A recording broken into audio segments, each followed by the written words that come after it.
What's up, everybody? Welcome to a new Lightshare episode. I'm here with Adrian Andre, and today we're going to talk about one of the most important lessons of all, and that is gratitude.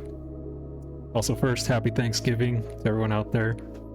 Wish you all the best with your families and friends and loved ones. So, yeah, with that being said, let's jump into it. So, what does gratitude mean to you guys to start off? I think for me, it's just realizing on a daily basis how blessed you are for everything that you have. And sometimes when people talk about gratitude, they tend to compare themselves to people that have less. But I think if you don't compare and you just realize how much you actually got, that might be better. Because if you can only be happy in comparison to other people, that kind of doesn't work for me. But if you actually count your blessings without looking to the sides, I think that's even better. Yeah, to me, gratitude comes from an elevated sense of awareness, I guess, of just realizing how well you have it, despite how much you would like to be there and have this and be that.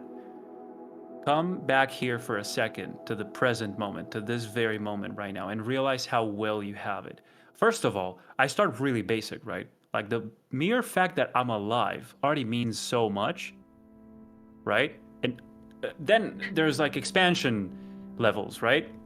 Like all your body works well, you're fully capable. I don't know, the jobs we have, we're happy with what we're doing, and everything else. And then every time you have some problem with something, you should really sit back and think, hey, wait a minute, is that really a problem? Do I really care what he, she said, what they said, what this little thing that just happened out of nowhere? Does it really change my bliss, let's say, moment? Fuck no. Yeah. You're very well. You're doing good. So that's what it would mean to me, being grateful for what we have, rather than, losing sleep over what we don't have, if that makes sense. Yeah. And I think a lot of people can take what they have for granted a lot of the times, myself It's included extremely in easy. the past as well. Yeah. Your friends, your family, the things you love, you take them for granted every day. So I think they really deserve that you sit back one day and kind of acknowledge their value. Yeah. And this is why I think that gratitude can help save your life, because I feel many others can, spiral into this deep, dark depression hole, and they don't realize what they're grateful for. So I guess that's something that's hard to acknowledge, until you actually see it. And then once you realize you have all these things, like a roof over your head, food on the table, you're not homeless. I mean, all this stuff. Your basics, yeah. What people think are basics. But see, that's the thing. Let's say, I don't mean to call this garbage, but your garbage might be someone else's treasure, right? So no matter how bad you think you have it, someone else would die to have it as well as you have it. Even though to you it doesn't mean much. Yeah, it's a stupid little apartment. Well, at least you have one. Apply the same thing to having both your arms, for instance, or all your fingers, or your legs, or a fully functioning heart, or some other organ or something. It's so simple. The other day I was having this moment of absolute, I don't even know what to call it, presence, I guess. I was just walking barefoot across the park, the nice grass and everything at sunset, and I'm just acknowledging the fresh air entering my lungs and basic shit like that. It meant so much in that moment. Bro, my eyes can see clearly. The air, I can. It's crazy to talk about it this way, because duh, so what? You know, It but feels very hippie, right? Like it feels very yeah, kumbaya, I love the nature, but it's actually no. a But real feels, thing, you that's you know, not know. the it, message. The yeah. message is not that I love nature. The message is that even the slightest insignificant things that you think are kind of ordinary, like yeah, breathing air, so what? We do that every day. That doesn't take it away. Doesn't take away the fact that it's. I feel like it's special. It's something that's outstanding. You know, the mere fact that we can have so many connections in our brains and stuff like that to think and imagine things and bring them into existence through many different capabilities, uh, discipline, whatever you want to call that. That's crazy. Yeah, I think you need to be It's very it's intentional. awesome. Yeah, exactly. Yeah. It's like in the beginning, it might be hard for people to realize how well they have it, how good they have it. But if you like pick a time in the day that you would intentionally try to focus on those things, because at first it might be difficult, right? So you need to try and make it a part of your daily habit to construct this idea of being grateful for everything that you have. Like every single day, you would add one extra thing that you are grateful for in your own life, and that will help you both. I think it helps in like making you happier in general, just because you start to realize how good you have it, like how good the food that you eat every day is, how good it is to have people that love you around you, how good it is to have a roof over your head, to have friends, even if they are like online friends. You know, like you might be like a bit of a loner in the like in your like social life and stuff like that, but I'm sure you have people that are like-minded that like you can talk to, um and you start to like realize all of those things, and it also, at least for me, it helps to boost the motivation to keep going forward as well, because you start to realize that okay, it's not only about me, it's about like this beautiful life that I have around me. You know, it's as if you have this super nice environment that you want to preserve and that you want to keep like feeding and growing. You know, like you have this garden that is built of all of these things that you are grateful for, and you have to water it. You know, you cannot let it decay. You cannot let, and that comes to the point of you like, oh, let people know that you value them, right? One thing that I think made a huge difference in my life, especially when it comes to being grateful and valuing people around me, is actually whenever I'm with the people that I love.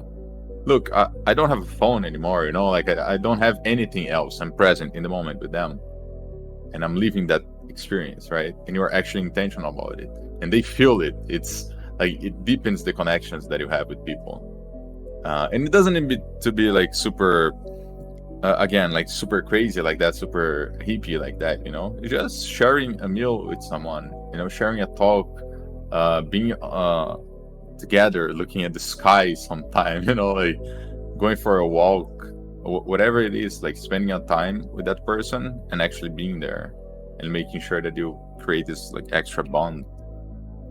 That's why I mentioned the park scene, because I was just walking, and I'm like, bro, my feet are moving, my legs work. You know, there's people out there who can enjoy Mm-hmm. this feeling. You So can it breathe. makes you realize how Yeah. well you have it, even though it's just, let's say it should be the standard, right? Like, yeah, but everybody has legs, everybody can walk, blah blah blah blah. You know, but some people don't, and some people are lacking something you already have, and it makes you kind of appreciate it a lot more in a way. And I felt this, like I said, I felt this sensation of like how powerful we are in a way, and how rich we are, how wealthy we are. Has nothing to do with money or anything in the economy. I'm talking about spiritual value, you know, a different type of wealth. It's in your mind. It's in your capability of realizing these things and acknowledging the existence of this kind of value in your life. That's what I'm talking about. It might sound too general, generic, but you can specify as much as you want. You can bring it down to the very most, like the uttermost detail, if you want, right? Food, like Dom mentioned it, you know, food over your table, a roof over your head, food on the table, You've got it It's all, because man. I Your think it's parents are easier. well, your family, you know, everything. There's so many people with disabilities nowadays outside that even they're living their best lives, you know. I see the most like people with no limbs, for example, like they're making the most out of it. They're trying to drive cars with their feet if they have no arms, you know. And I'm like, dude, that's a superpower. But they still live life with a smile on their face, and they're not mopey about anything. And you know, we have everything we have, and we're still like wanting more, which, you know, I think it's okay to want more in life, but at the same time, you know, be grateful for what you currently have as well. That's also important. That's it. That's exactly what I wanted to expand on, because you might feel like asking for more might be related to some greed or something like that. You know, like you should be grateful for what you have. You know, like you shouldn't demand more, and that's not really the case, because you can truly do both things. You could you could and you should aspire to better yourself, to improve things, right? And that doesn't mean that you're not acknowledging your current value, and you're not being grateful for what you have so far. And I want to make this very clear, because there's been a lot of times where, let's say you, Dom, if you complain, right, people come to your throat and they go like, Dom, but don't you see how well you have it? How dare you kind of complain about anything? And you're like, yeah, but I'm not complaining about what I have, you know? I'm just aspiring to something else. And it's a struggle to climb that mountain. Every time it's the next level. So it demands that kind of implication on your side. Of course, it's going to be stressful if you don't want to stay here. But that doesn't mean that you don't remember where you come from. You remember what you have. You remember what you started with. You remember the people who helped you in your journey. You remember all of that. That's being grateful too. In a way, I think that ambition, it's a form of gratefulness, you know? Like, you are ambitious because so many people put so much effort into making your life as good as it is, that it, like, the form that you honor them is to being ambitious and taking it to the next step, right? Like, And discipline. My parents, and, they gave me like such a good life that it would be a shame if I threw it all away. You know, if it would be a shame if I was not valuing it by like putting my best foot forward, you know. I think this is what goes over like most people's heads, you know. It's talking from a place of privilege that like, why do you need to work this hard? And like, you know, we only live once, we're all gonna die anyways, we're all just here on this floating rock. But they never acknowledge who was there before them, right? Their parents, their ancestors, people who have fought to make their life comfortable, you know. And do you have any idea of how much effort it takes for all of us to be here, each on their own country, with lights like turned on, with the internet working, all being able to just sit around and talk, you know, like the guys in the like the guys that like built the whole infrastructure, like all of that, the wheels that keep on turning, making it all work without any hassle, you know. Like if you have like a internet out for a single day, you're already complaining, and you don't realize like how many people it took to put everything in place and how much effort it takes to just bring it back on in a single day. So it's like, if you start noticing those things, you know, dude, you can literally put your garbage out the door and someone will come and pick that for you and take it away. Yeah. You know, it's like, it's so common sense. Like, if you do the math, you'll be blown out by the amount of people that took like the whole equation for our existence, for each of us to exist.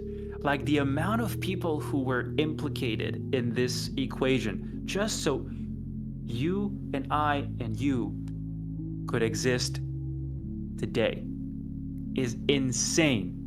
Yeah. What makes us think that we have any right to disrespect that effort from our ancestors and the whole everybody who played their role in our existence just so we can live, right?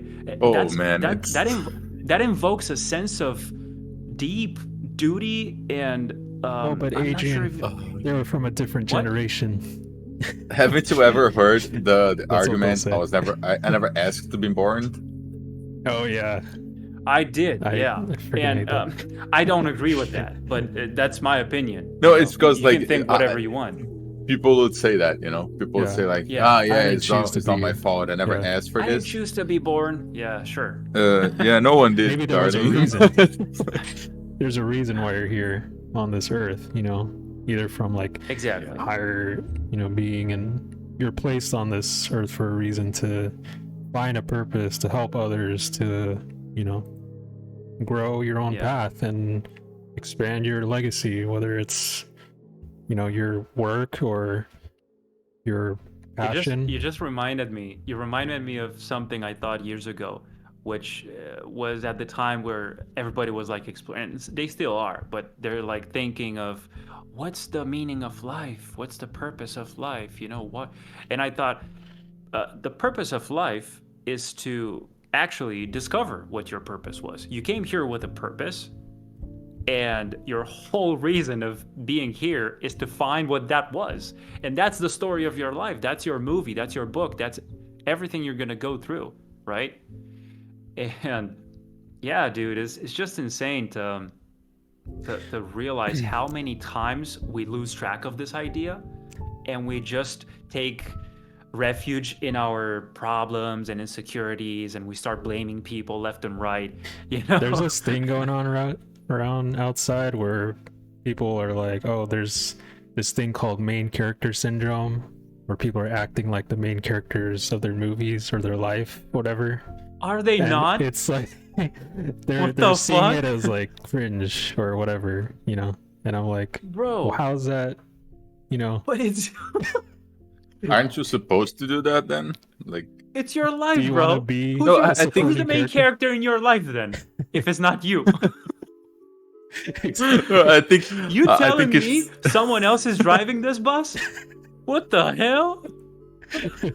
I think it's fair to keep arrogance in check.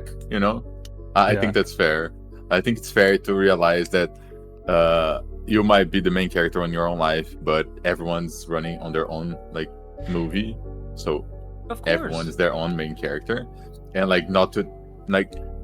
I think the idea of not thinking that you are better than people around you, okay, that's fair. Like that Yeah. might be a, Oh, that's a something positive else. Of spin. course. Yeah, that might be a positive spin on that.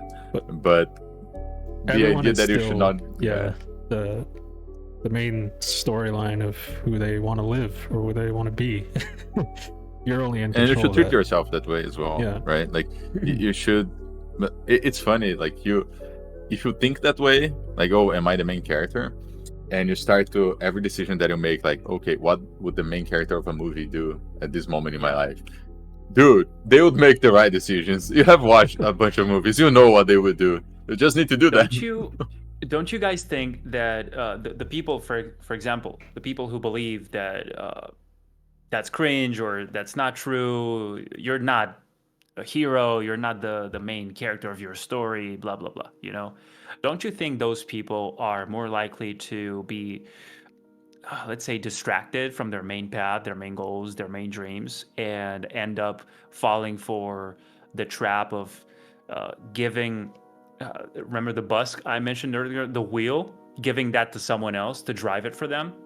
Yeah. And they just enter this autopilot mode, or I'm not even sure how to describe this, but they don't get to decide where that vessel is moving towards, right? And they learn to be happy with that because they believe that there was no other option. And then when they see someone else driving their own ship, their own bus, they become kind of resentful towards that. Because it's like, hey, Dom, how dare you kind of drive your own life, man? I had to sit here and eat shit 24/7. Everything that life threw at me, I had to deal with it. And you're just deciding where to go? How's that Yeah. fair? I think that part of that is that if you don't take control of your life, then you are at no fault of anything that happens to you. You know, so it's like a way for There we me go. to not take responsibility over anything bad that happens is if I'm not. That's the in main control. word. Responsibility. We all have it. Yeah, but yes, but like people want to, because the cost of making a mistake to them is so high, right? Because it's the risk reward thing. If you don't take the chance of making a mistake, you also don't take the chance of making anything right and worthwhile.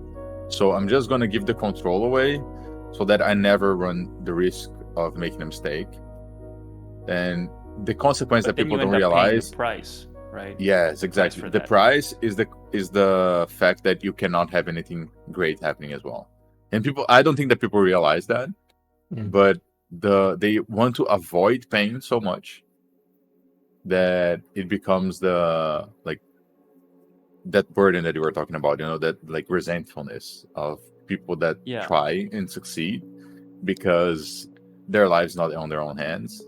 So, but I don't think understand. I mean, I hope they don't realize that the reason for that to happen is because they are trying to avoid pain and avoid responsibility. Yeah, no, I understand why it's better sometimes to play it safe. But this problem comes from an overuse of playing it safe. You know, like you're playing everything safe. Never risking anything, never. When you play a video game with cheat codes, it's not that fulfilling, right? And I'm using the video game analogy I because it's mean, so like it's such a have you ever topic, right? played? Have you ever played The Sims with infinite money, dude? You can build a mansion. That's great. Yes, Or but my Fallout, point or- is, and yeah. I know you I'm understood just it. messing but- with you, dude. Yeah. yeah, but the point is that it's more fulfilling when it's difficult and you overcome that obstacle. And then you look back with a proud heart and you stare at yourself in the mirror and you're proud of who you see because you overcame something you thought was impossible, but you beat it. And now you know a little bit more about yourself. So the next challenge you come across, you're going to remember that. You're going to pull up that victory, like Hall of Fame of your own story. Like, remember when you did that? And remember when you did that thing? And remember when you won there? And remember this and that? And all of those things are going to come to you, and they're going to feed you in the current, I don't know, challenge or whatever you're dealing with. But if you're constantly like, helicopter, you know, comes, picks you up, safety. We have that everywhere. We have that with food, with conversations, with confrontations, be it verbal or physical, and I'm not advocating for violence. In fact, that's another topic that we should explore sometime, because I believe you should be capable of violence, but that's precisely what makes you dangerous. Being capable and controlling yourself, knowing that you have the sword that is sheath, or how do you say that, Dom? I always forget. Yeah. Sheath, yeah. So you don't need to be waving it around, scaring people, right? Because you are capable of doing anything with it. So keep it there. You know you can do some damage. And people will respect that. That's who you want on your team. You want a Hulk that can control himself, you know? You want that guy that's not going to turn against you at some point out of just some crazy outburst. But yeah, sorry, that's another topic. And my point was that playing it safe ain't gonna do it. You know, sometimes you have to risk it. You can play by those standards, right? But at some point, you're gonna have to risk it, just to see what happens. And even some of those risks can be played safely. You know, it's like, look, I'm gonna risk this. I'm not gonna lose too much, but here comes probably that greed of, no, I don't even want to lose that 0.1%, you know? It's not even that. Yeah, I think the overall point here is that the risk is the equivalent of valuing the things that you had, right? The risk that you're taking, it's you showing like how worthwhile everything that everyone gave to you is. Like you are taking that risk because people built that life for you, and you're now taking it on your own hands, so that whenever you hand it off to the next generation, you'll hand it off even better, and even better, and even better, and so on. And that builds the society that we want to see, which is like this world where everyone is working as hard as possible to make life better. What do you think of the argument where people are saying, oh, but the world is overpopulated as it is, we don't need to keep building our legacy to new generations? What for? I think that they can start by themselves. So, look, savage. No, dude, like, this is going to get me in trouble. No, but here's the thing. No, don't worry. Here's the thing, right? It's a matter of perspective. It's how you choose to see the world. If you're only picking the most overcrowded places in the world, and that's the only thing you display, right? Then you're gonna get the sense that there's no more space in the world, right? But everyone's like, what's the word? Out overlooking, I think. The insane amount of space that's out there in the wild and there's stuff. So many but places Adrian, uninhabited. that's far from the cities. Also, that's not. You can't build places like buildings in there. You can't live there. And I'm like, bro, we are living everywhere, anywhere. Yeah. You know, there's buildings on the water. There's buildings on the desert. Antarctica, Alaska, mountains. I think the argument is usually like not only the physical space, but also the like the space that it takes for someone to be sustainable. Like that's usually the argument, right? So it's not only the space that you occupy, it's the space that it occupies for you to live your entire life, like the food that you eat, the waste that you throw away, and all of that. Resources. And that's fine. Yeah. But the way that I like to think of things and the way that I look at things is, well, first of all, if you don't have that much waste, you know, like because people say, we're not be able to produce as much food, like to feed everyone or whatever.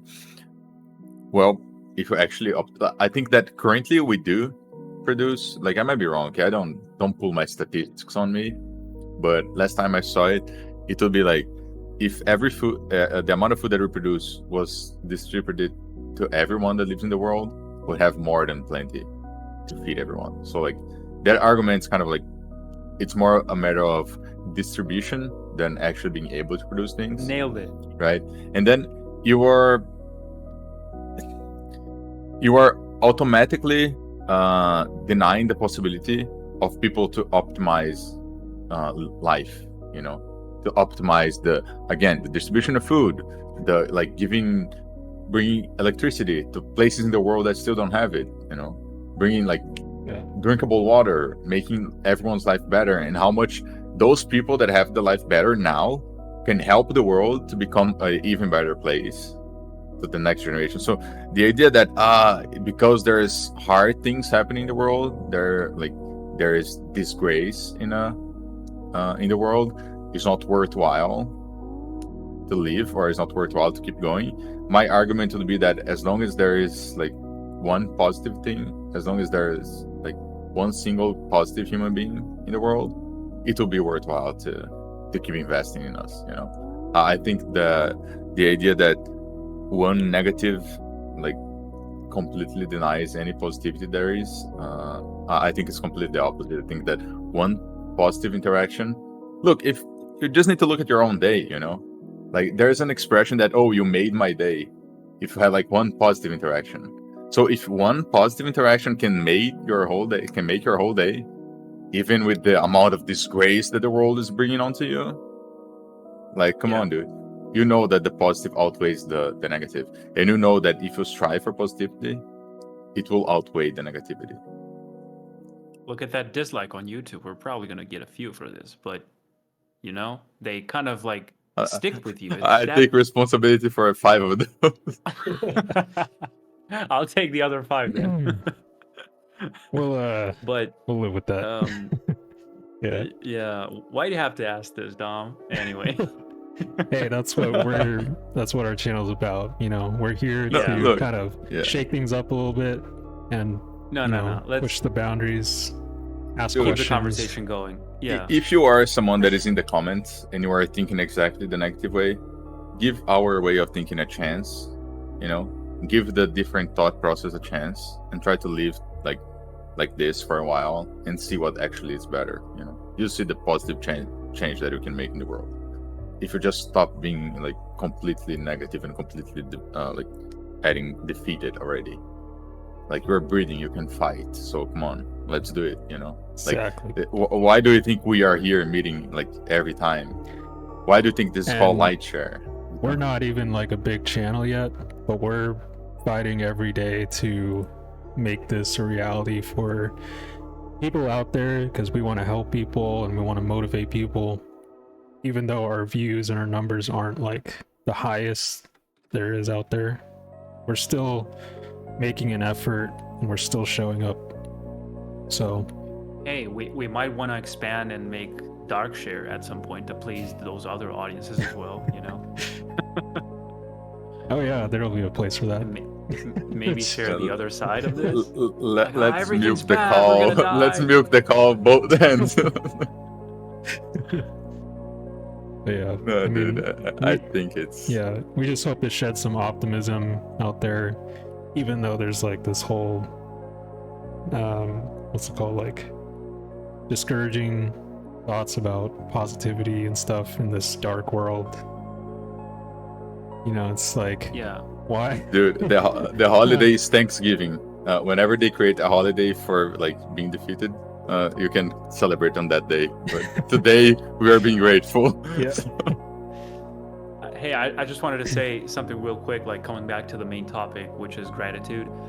That even in the darkest times, I found myself in this very ugly place, like you feel defeated, you feel like everything's upside down. And one thing that kept me going every single time is to keep repeating to myself that it could be worse. But it could be worse. Yeah, I know, but it could be worse.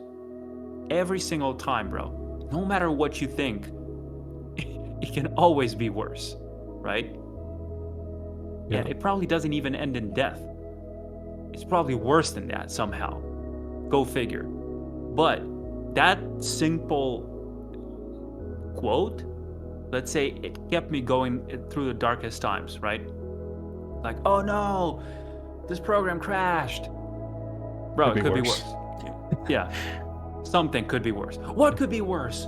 The PC doesn't work now? I don't know. Someone in your family, someone you care about, like a living being. It's no longer an object, right? Oh yeah. That's when you calm yourself down. Like, yeah, you're right. Yeah, should be grateful. So that's one of the things that can kind of help me to come back to the present. To this moment right now, right here, right now. And one of those things that sorry, go ahead. I was just gonna say, I don't think most people think that way. They don't, and that's where most of that pain comes from as well. Yeah. The pain of rejecting that idea, rejecting to acknowledge the fact that it could actually be fucking worse. That's why we say like gratitude, can save your life, because if you don't think about these things and you're not consciously self-aware that you have all these things to help you daily in life, then things are gonna go to shit pretty quickly. And we can even evolve this conversation, take it a step further, and talk about how your thoughts affect your physicality, your physical body, how your thoughts and what you're going through affect the different physical changes in your body, the different chemicals being produced by your body to deal with different circumstances and stuff. So if you think I'm in danger, your body's going to react to that, right? And you guys have heard this so many times, but this is how we usually live nowadays, in a perpetual state of stress. The bad one. There's good stress and bad stress. The good stress is the one that's like temporary. It helps you to learn something. It's the risk, right? It's the confrontational kind of thing. You deal with the problem, you overcome it, that's it. Stress is gone. That's evolutionary pressure. But the stress you're dealing with on a daily basis is the stress that we've created for ourselves in this, let's call it like our little prison, personal prison, mental prison. Right? And that's what I wanted to quickly mention here, because it can really affect the way your body is behaving. And then you start wondering, oh, I wonder why I feel so tired. Oh, I wonder why I feel like this, why that, why this issue, why that other issue. Everything comes from a root. So I know it's not as easy as like, change your mind, you know? But slowly coming to the realization of these little seeds of truth, right? That you should acknowledge the current situation. You should acknowledge the truth of your situation. That you're not as bad as you think you are, right? That it could be worse. You know, that you should be grateful for those. Yeah, sorry, go ahead. No, it's just like linked to that. It doesn't necessarily need to be like a 180 spin, you know, like completely turning away and going the other direction. One thing that happened to me, like I used to have panic attacks, like when I was a kid, and the way that it happens, right? If you guys ever felt it, or if anyone in the audience ever felt it, you literally feel like you're dying. You're about to die, right? So there is this huge surge of adrenaline going on in your body, and of course, like you feel sick to your stomach, you start sweating, you start like it lacks air for you to breathe, you're super heightened and all of that, and that usually happen when I was like in social situations or social environments and that sort of thing. And what helped me like heal from that or get better was that I started to realize that, okay, so my body thinks I'm dying. It's like liberating substances that make me ready to fight, you know, makes me ready to like deal with anything that is to come. And so you start to slowly transform the way that you see the situation. Instead of me thinking like, oh, my body's feeling sick, it's like my body's feeling alert. Oh, my body's feeling ready. My body's feeling like ready to go, like good to fight, good to do anything. And it slowly changed in my mind the idea that, oh, I'm about to die, to, oh, like my body's feeling ready to do something. Let's act on that energy instead of like being completely still and think that I'm like curling on a ball and crying, you know. Let's use that energy that my body's giving in a positive way. So over time, like all of those social situations that used to give me like the angst, you know, like being completely like crazy, they became the pump that I was going to get to go out and meet people, to go out and like do exactly the thing that used to make me scared. Because I started liking that feeling, you know. I started liking the feeling of, let's go, my body's ready, time to, you know, do something. Yeah. And I mean, it's a change in mindset, because you start to realize, okay, like, yeah, he's giving me something. Let's work with that, with what I'm given. Like, I didn't choose to feel this way, but now that I am feeling this way, how about using it for a positive thing instead of like being this on this doom kind of look at the world and think that everything will end in 5 minutes. You know, if you think that the world is bad in a way, like that's the opportunity that you have to make it better. If you see something going on that is wrong and you think it's wrong, okay, go ahead and fix it, you know. Like if you are the one with vision to fix that thing, if you're the one that noticed something, if you're the one that has something about it, or I don't like the idea, if you can do something about it, because then people can say, I can't do anything about it. But people are way more powerful. No, I'm just talking about when there's things out there that are outside of your reach, and no matter what you do, you can't fix them because they're not up to you to get fixed, you know. So this might lead you to chase down people and stuff like that and insist so much that they change, and it's not up to you to change them. It's up to themselves to change themselves, stuff like that, you know. It's not up to you, even though you see there's something wrong, and at some point it might be just projection or just judgment on your side, but maybe you're objectively true about it, you know, correct, and they are actually doing something wrong and you could fix it, but they don't want to listen to you. So at which point you give up, right? I think it's worthwhile to present them the possibility and then Of letting course. them make You decisions. should Like, always it's try. kind of what we do here, like we are Yeah. presenting the world our point of view, and Yeah. we're basically advertising how happy you can actually be in this world. So This if links you want me to join to us, the idea you mentioned earlier about being the only one doing something. You mentioned this idea of feeling like you're the only one in the world doing something good for something to be changed, right? And you're saying, like, even if you're the only one, it's worthy for you to try and do your best at that, and I feel like there's a lot of people who are going to look at that and say, yeah, but that's not going to do anything. It's just you. That's what You they can't always change say. the world. But what I would say to that is that you should be the change you want to see in the world.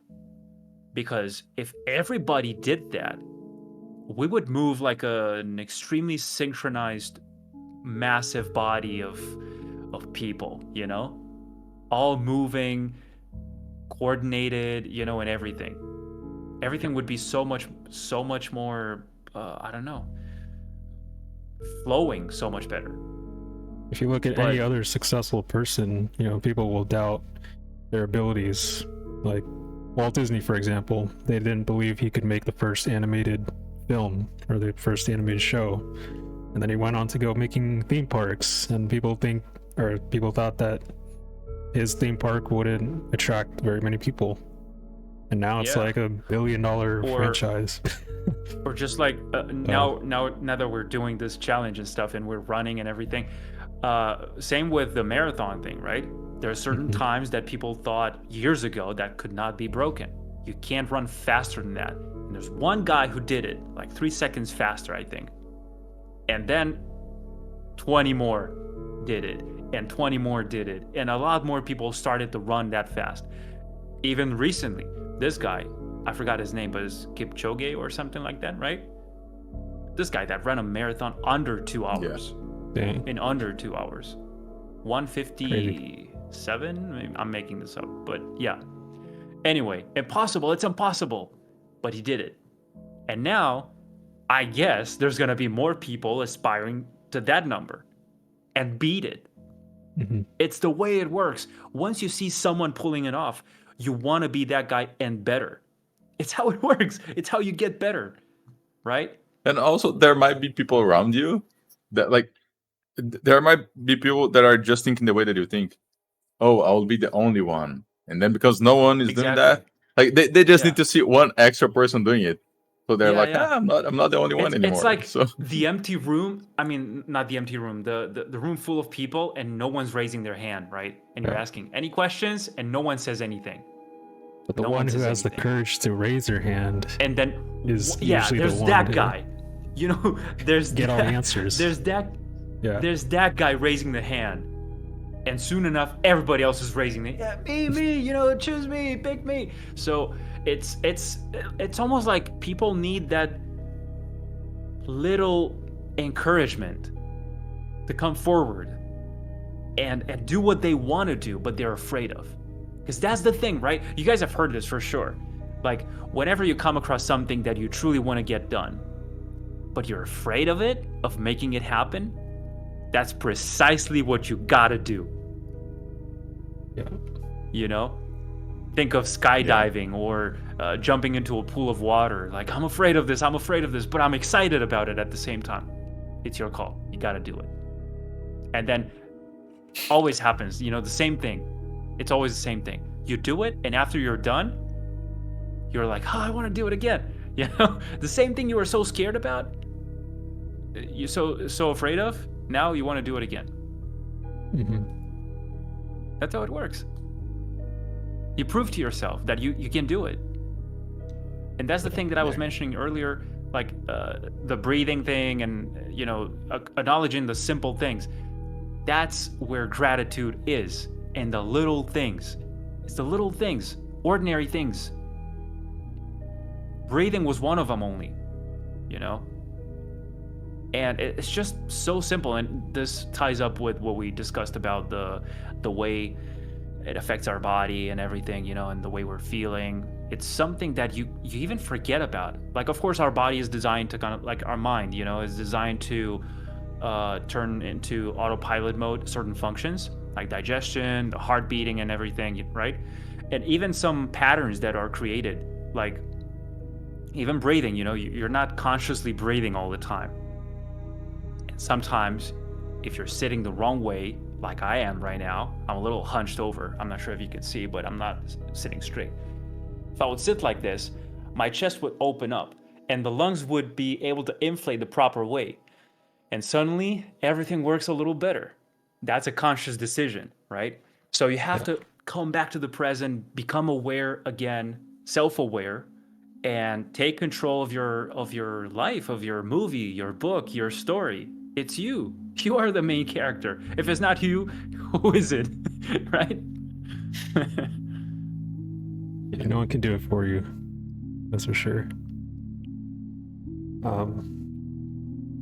But yeah, I mean, I don't really have anything else to say other than to just, you know, open your eyes a little bit, open your mind, be more self-aware to the things around you, and you'll just be that 1% happier every day.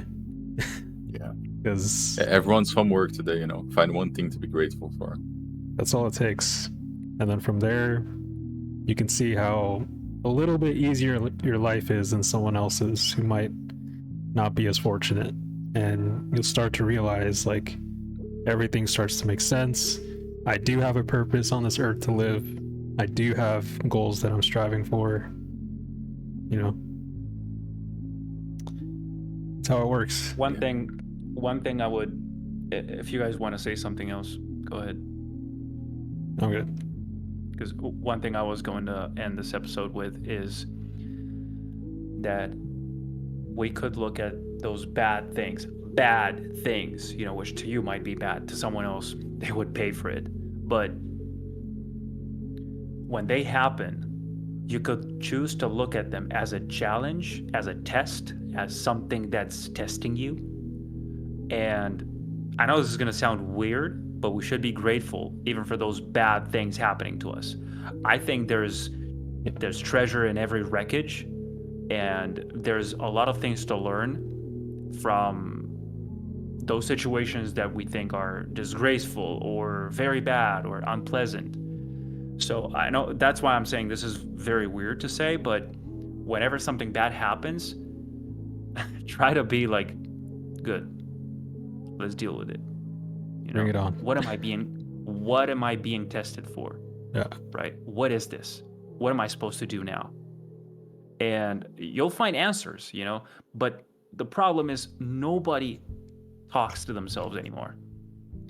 You know, there's no questions being asked anymore because we're living outside all the time. No one wants to live inside here anymore. It's weird to talk to yourself. So people will see it as, which, you know, it might be a little weird, but it's like, dude, how are you able to keep yourself accountable if you don't ever tell yourself what not to do and what to do? It's like you're just but it's existing. not about like actually talking to yourself like this, you know, loud and stuff. Yeah. Those conversations happen inside of your, it's in your mind. And it's probably not even words. It's subtle decisions you make, you know, eat the donut, don't eat it. I don't know. Yeah, eat it. You know, it's like, and then you complain like, oh no, I messed up. It's all little things like that. Play the game, don't play the game. Do the homework, don't do it. Make the bed, don't make the bed. Stuff like that, right? So have those conversations out loud, I would say, you know? If not out loud with your voice, vibrating your vocal cords and stuff, just inside of your mind, in front of the mirror. Just look at yourself. Tell me who you see, right? I just see myself. Bro, seriously, who do you see in the mirror? Do you see the guy you want to be? The girl you want to be? Who do you see? You see the guy you was? Or the guy you could be? Or who do you dream of? Like, what do you want to accomplish? It's all these things that people just overlook so much. Yeah, one day I'd like this and I'd like that. And they never have like a plan of action or anything like that. That's probably a lot to ask for, but it all starts with an idea, a word, something you write down on a piece of paper. You know, have my own website, start my own blog, make my own project, write my own book. I don't know, like whatever it is that you're into, whatever it is. We all have dreams and aspirations, and that's unique to every single movie from our lives, right? The books, the stories, what we already discussed. And it's your responsibility to carry that role, because there's no one else that's going to do it for you. So thanks for watching. Happy Thanksgiving. And we hope to see you guys in the next episode. Thank you, guys. See you guys. Take care of yourselves.